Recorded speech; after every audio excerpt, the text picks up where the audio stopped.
O ano era 1993. Se você tivesse a capacidade de viajar no tempo e encostar o ouvido no chão da indústria dos games naquele exato momento, o que ouviria não seria o som de moedas caindo ou trilhas sonoras elegantes.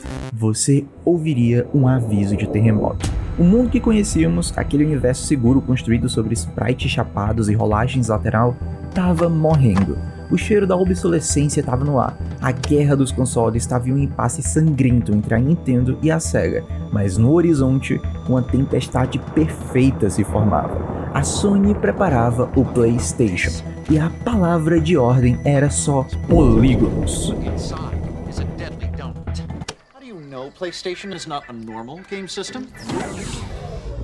A narrativa em Wall Street era cruel. O Super Nintendo, com seus modestos 16 bits, era uma relíquia, um dinossauro prestes a ver o meteoro cair. A Nintendo precisava de um milagre para provar que a sua máquina ainda tinha fôlego. Mas a resposta para esse dilema de bilhões de dólares não veio de um laboratório em Kyoto ou do Vale do Silício. Ela veio de um lugar onde o tempo parecia ter parado. Uma vila minúscula na Inglaterra, cercada por ovelhas e neblina, chamada Twycross. Foi dentro dos muros de pedra de uma fazenda do século XVIII que um grupo de britânicos realizou o impossível. A história de hoje não é uma história sobre a lore de um jogo, sobre os personagens ou sobre aquele mundo. A história de hoje é sobre como uma pequena equipe liderada por pessoas brilhantes conseguiu revolucionar completamente a forma como entendemos inovação e criatividade através da limitação. Então já deixa o like no vídeo, dá aquela hypada pra ajudar, confere se você não tá inscrito, se acomoda e vamos direto pra história de como Donkey Kong Country foi criado.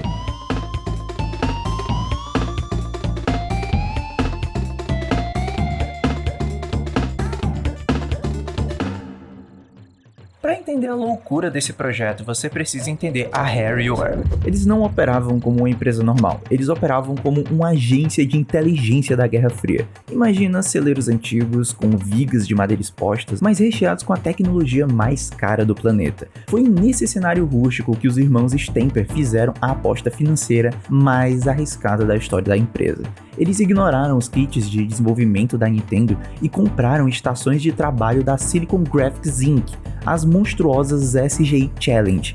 Essas máquinas não eram computadores, eram supercomputadores do tamanho de geladeiras, custavam 80 mil libras cada uma. Eram as mesmas bestas usadas para criar o T-Rex do Jurassic Park, por exemplo. O risco físico era real, essas máquinas geravam tanto calor que a Harryware instalou dutos de ar-condicionado industrial dentro dos celeiros medievais apenas para impedir que os componentes derretessem. O consumo de energia ameaçava derrubar a rede elétrica da vila e o piso da fazenda precisou ser reforçado para não afundar com o peso do hardware. Tudo isso para quê? Para um plano audacioso, quase arrogante, de colocar gráficos daquelas máquinas potentes num console de 16 bits, um plano chamado ACM. O termo Advanced Computer Modeling, ou ACM, era um lindo jargão de marketing, mas a realidade por trás dele era uma engenharia de ilusão focada em um único objetivo: enganar o seu cérebro. Pense no Super Nintendo como um pintor talentoso que só sabe pintar em 2D. Ele não entende polígonos, luz ou sombra. Então, como a Harryware colocou 3D nele? A resposta curta é: eles não colocaram. Eles fotografaram o futuro e enviaram as fotos pro passado. O processo era insano. Nas estações do SGI, artistas modelavam os personagens em 3D real, aplicando texturas de pele e metal, calculando iluminação pixel a pixel. As máquinas levavam horas para renderizar um único quadro. O resultado eram imagens estáticas de altíssima resolução, com milhões de cores. E aqui estava o problema matemático. O Super Nintendo só poderia mostrar 265 cores, então como enfiar esse elefante numa caixa de fósforo? A Harryware criou conversores proprietários. Um software analisava a imagem de 16 milhões de cores e selecionava algoritmicamente as 15 cores exatas que melhor preservavam o volume daquela imagem. Isso mantinha a aparência arredondada do 3D, mesmo transformando tudo em pixel art. Mas a maior bruxaria aqui estava nos cenários. Olha para essa fase da selva. Parece uma pintura contínua e orgânica, né? Pois é um truque.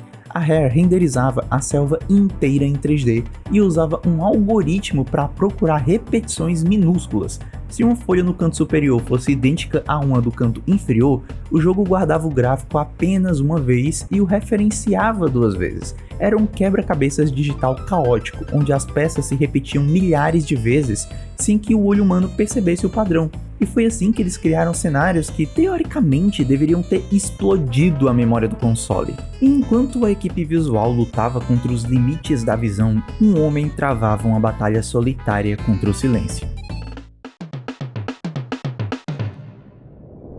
David Wise. O chip de som do Super Nintendo, o Sony SPC700, é uma peça de hardware lendária, mas era incrivelmente limitada para o que o Wise queria fazer. Ele tinha apenas 64 KB de memória RAM para o áudio, 24 KB. Isso é menor do que um e-mail de texto hoje em dia. Nesse espaço microscópico ele tinha que colocar todas as amostras de instrumentos, os sons de pulo, as explosões de barris e toda a partitura musical. A maioria dos compositores da época aceitava essa limitação e criava músicas com amostras curtas e repetitivas, mas o Wise não queria fazer música de joguinho. Ele queria a atmosfera, ele queria o som da natureza, sintetizadores evolutivos que lembravam o rock progressivo e a ambient music dos anos 80. Ele queria que a floresta respirasse. Para conseguir isso, ele utilizou uma técnica inspirada no sintetizador Korg Wave Station, chamado Wave Sequencing. Em vez de gravar uma nota longa de flauta ou sintetizador, o que ocuparia toda a memória do cartucho, o Wise quebrava o som em micro-ondas de ciclo único. O chip então era programado para tocar essas micro-ondas em sequência rápida, mudando o tom e o volume em tempo real, como um mosaico sonoro sendo montado na velocidade da luz. Isso criava texturas sonoras que mudavam, evoluíam, dando a impressão de instrumentos complexos e ricos, mas usando frações de memória. E ele fazia isso tudo na mão. O Wise frequentemente programava a música digitando valores hexadecimais diretamente no código. O resultado máximo disso é a faixa Aquatic Ambience. Essa música não é só bonita, ela é uma peça de design espacial.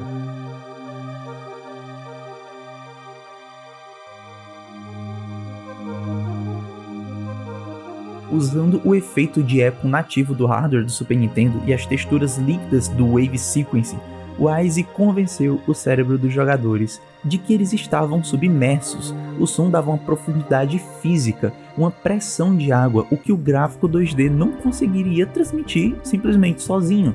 Foi o momento em que a música de videogame deixou de ser um acompanhamento e passou a se tornar a alma do ambiente.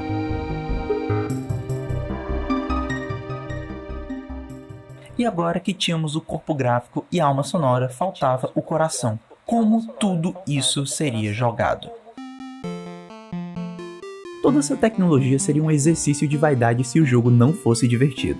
A Rare tinha construído uma Ferrari, mas precisava aprender a dirigir ela. E aqui a equipe teve que tomar uma decisão de design que chocava frontalmente com a tradição leve e precisa da Nintendo. Primeiro, a identidade do protagonista. Kevin Bayliss, o artista responsável, inicialmente desenhou o Donkey Kong, que era puro anos 90. Ele tinha uma espingarda, um visual militar e parecia pronto para uma guerra futurista. A Nintendo sabiamente vetou isso. O Miyamoto, do outro lado do mundo, sugeriu uma única alteração: a gravata. Parece bobo, mas a gravata vermelha foi o golpe de gênio. Ela mantinha a anatomia muscular e realista que o 3D permitia, mas dizia ao jogador: ele é civilizado, ele é um herói, ele é carismático, humanizava aquela besta. Mas o maior risco estava no controle. Em Super Mario World, o Mario é preciso. Ele para instantaneamente. Em Donkey Kong Country, a Rare introduziu inércia e massa. Como o modelo visual do gorila parecia pesado e denso, a Rare programou o movimento para refletir isso. Ele demora para acelerar, ele demora para frear, e quando você bate no chão, você sente o peso. Isso criou a mecânica Roll Jump, rolar para ganhar momento e se lançar no abismo, o que se tornou a assinatura do jogo. E falar de design nos leva inevitavelmente a um dos maiores mitos da história dos games, que envolve Donkey Kong Country: a lenda de que Shigeru Miyamoto odiava o Donkey Kong Country. A história que correu o mundo diz que o Miyamoto teria falado que Donkey Kong Country prova que os jogadores vão tolerar uma jogabilidade medíocre se a arte for bonita. É uma frase muito forte, é dramática e quase certamente falsa. Os documentos da época e os relatos de ex-funcionários, na verdade, indicam que isso foi muito amplificado pela mídia ocidental para criar uma rivalidade. A realidade é que o Miyamoto trabalhou em colaboração com a Harryware. Ele enviou esboços, ele aprovou o design e havia sim um choque filosófico. O Miyamoto preferia a arte desenhada à mão, o que culminou em Yoshi's Island, enquanto a Rare procurava o fotorrealismo. Mas não era ódio, era uma tensão criativa entre o abstrato oriental e o técnico ocidental. E foi dessa tensão que nasceu o equilíbrio perfeito do jogo. Quando Donkey Kong Country chegou às prateleiras em novembro de 1994, o impacto foi nuclear. A campanha de marketing com a fita VHS Exposed vendeu a ideia de que aquilo era tecnologia alienígena acessível. E funcionou, o jogo vendeu mais de 9 milhões de cópias. Mas mais importante do que o dinheiro, ele comprou o ativo mais valioso do mundo para Nintendo, o tempo.